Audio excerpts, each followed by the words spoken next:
Hello everyone, welcome back to my channel. On the part 1 we discussed about what is polynomial and what is degree and what are the types. Today we are starting new topic, that is geometrical meaning of the zeros of the polynomial.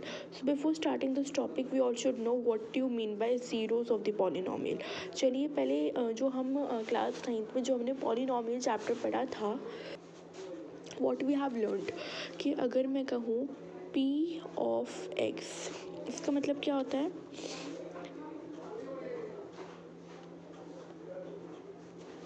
p of x, तो सबसे पहले जो ये px है कि अगर मैं कहूँ यहाँ पर 3x प्लस 1, ठीक है, तो मैं क्या कहूँ 3x प्लस 1 मेरा ये है, तो मुझे यहाँ पर x की वैल्यू, ऐसी x की वैल्यू मुझे यहाँ पुट करनी है जिसकी वजह से मेरे पास नीचे क्या आ जाए, ज़ीरो आ जाए. क्या करना है मुझे यहाँ पर x की वैल्यू ऐसे पुट करनी है, यानी x की वैल्यू पे मुझे ऐसा नंबर लेकर आना है जिसकी वजह से जिसको सॉल्व करने पर मेरे पास क्या आ जाए, ज़ीरो आ जाए. तो वही क्या होता है, हमारा ज़ीरोज़ ऑफ द पॉलिनोमियल होता है. मुझे पता है अभी क्लियर नहीं हुआ है, एग्जाम्पल से समझ आएगा. सबसे पहले देखिए 3x प्लस 1, ठीक है, ये मेरा पॉलिनोमियल था. तो मैंने अब क्या करा, p of x equal to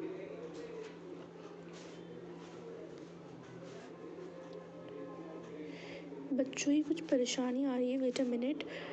p of x equal to 3x plus 1, ये हमारा रूल होता है. हम ये लिखते हैं कि अगर कुछ भी इक्वेशन दे रखी है, पहले p of x equal to 3x plus 1 करा. अब मैं क्या करती हूँ, यहाँ पर मैंने x की वैल्यू क्या रख दी, माइनस में 1, ठीक है. तो 3x की वैल्यू मैंने क्या रखी यहाँ, माइनस में 1 प्लस में 1, तो 3 1 सा 3. सॉरी बच्चों, मुझे यहाँ 4 लिखना है, मुझे यहाँ 4 लेना है, -4 मैंने ले ली. तो प्लस माइनस माइनस है ना, प्लस माइनस क्या होगा हमारा, माइनस. तो 3 में से 4 जाएंगे तो ऑब्वियसली छोटे में से बड़ा माइनस करेंगे तो माइनस में साइन आएगा, +1 इक्वल टू क्या आ जाएगा यहाँ पर 0. अब ये जो यहाँ पर हमारा 0 आ गया, यानी हमने x की वैल्यू जब हमने ये पुट करी तो नीचे क्या आ गया, 0. तो यही होता है ज़ीरोज़ ऑफ द पॉलिनोमियल. क्या होता है ये, ज़ीरोज़ ऑफ द पॉलिनोमियल, कि ऐसा नंबर, ऐसा वेरिएबल, ऐसा नंबर जो है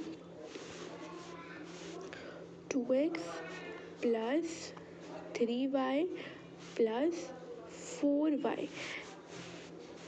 ग्रेट, 3x प्लस में 1. तो ऐसा नंबर x की जगह यहाँ पर ऐसा नंबर लेकर आए जिसकी वजह से सॉल्व करने पर नीचे क्या आ जाए, 0. उसे ही कहते हैं ज़ीरोज़ ऑफ द पॉलिनोमियल, कि यहाँ पर x की वैल्यू क्या रखें कि नीचे क्या आ जाए, 0. x के लिए नहीं है कि कुछ भी हो, y हो, z हो, वेरिएबल की वैल्यू क्या रखें कि नीचे 0 आ जाए, यानी ज़ीरोज़ ऑफ द पॉलिनोमियल को फाइंड करना होता है.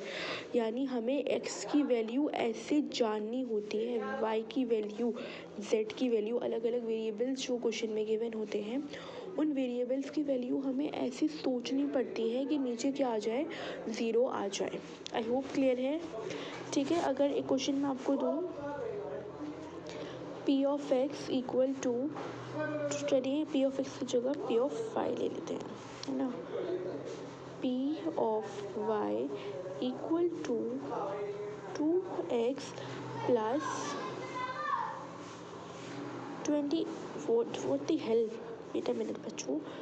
p ऑफ x, देखिए अब मैंने क्वेश्चन में गिवन है y की वैल्यू आपने क्या रखनी है, -2 रखनी है, ठीक है. चलो मैंने क्या करा, 8 रखा, y की जगह मुझे क्या रखना है, -2 प्लस में 2.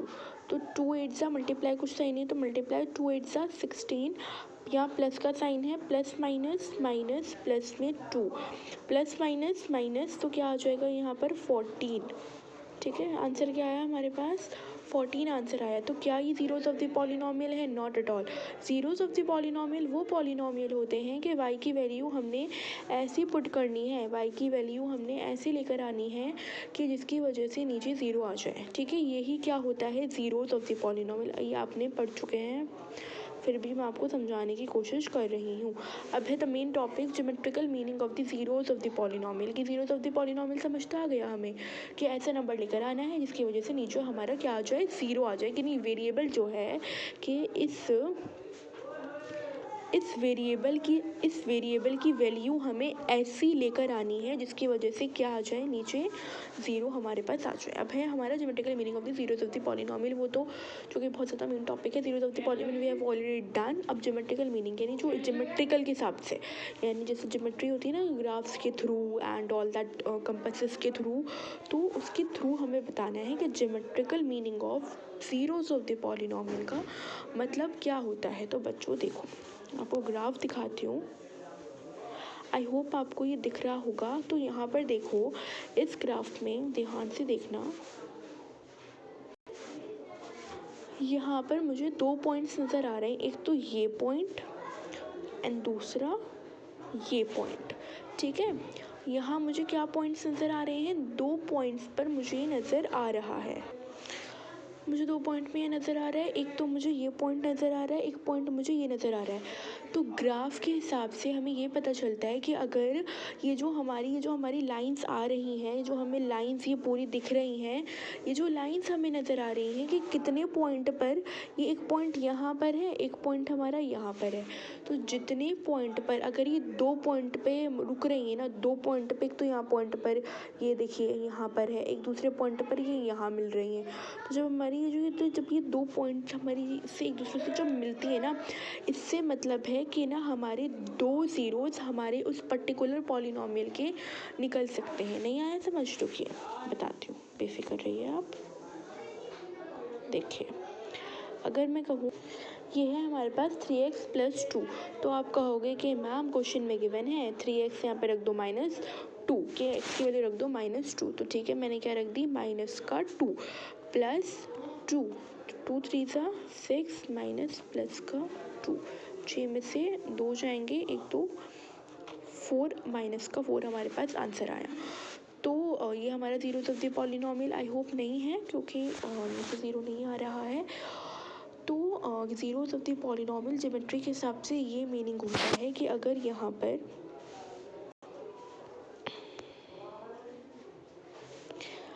पर आप क्या देख पा रहे हो, दो पॉइंट आप यहाँ देख पा रहे हो। तो इससे ये मतलब है कि एक पर्टिकुलर जो हमारा सोल्यूशन, एक पर्टिकुलर जो हमारा पॉलिनोमियल है, फॉर एग्जांपल एक पॉलिनोमियल मैंने ले लिया 5x + 2, तो 5x + 2 के दो ज़ीरोज़ निकल सकते हैं। यानी दो ज़ीरोज़ से मतलब कि अगर मैं एक बार क्या रखूँ, 5x + 2 जो मेरा था यहाँ, 5x + 2 जो मेरा यहाँ था, अगर मैं यहाँ पर एक जगह क्या रख सकती हूँ, x की वैल्यू ये रख लूँ और दूसरी की वैल्यू मैं ये रख लूँ। सिर्फ और सिर्फ मैं दो ही बार जो है x की वैल्यू अलग अलग रख सकती हूँ। अगर मैं तीसरी बार में फॉर एग्जांपल मैंने -4 या -5 में लेती हूँ तो मेरा नीचे ज़ीरो नहीं आएगा। यानी सिर्फ और सिर्फ दो से मतलब है, ये जो दो पॉइंट हमें नज़र आ रहे हैं कि एक बारी में अगर मैंने -1 रखा तो मुझे नीचे अगर मैंने एक बारी में -1 रखी, वैल्यू मैंने क्या रखी, एक बारी में 5x + 2, मैंने एक बारी में क्या लिखी, मैंने x = -1। जो मैंने ये लिखा है कि अगर मैं x = -1 रखती हूँ, फॉर एग्जांपल मुझे पता है सॉल्व करके आंसर नहीं आएगा, अगर मैं x = -1 लिखती हूँ तो मेरी नीचे ज़ीरो आ जाएगा। नहीं आएगा वैसे एग्जाम्पल के लिए, तो अगर सॉल्व करोगे तो कुछ और ही आता है हमारा आंसर। तो अगर फॉर एग्जाम्पल अगर x = -1 रखती हूँ तो नीचे मेरा ज़ीरो आ जाएगा। दूसरी चीज़, अगर मैं यहाँ रखूँ x, एक बार तो मैंने क्या रख ली, x की वैल्यू -1 रख ली है ना, मैंने एक बार x की वैल्यू क्या रख ली, -1 जो थी मैंने x की वैल्यू रख ली। अब दूसरी बार मैं क्या रख रही हूँ, एक बार रख रही हूँ मैं 3 रख रही हूँ, -3 मैंने इस बार वैल्यू रखी, तो मेरा नीचे फिर भी ज़ीरो मेरा आ जाएगा।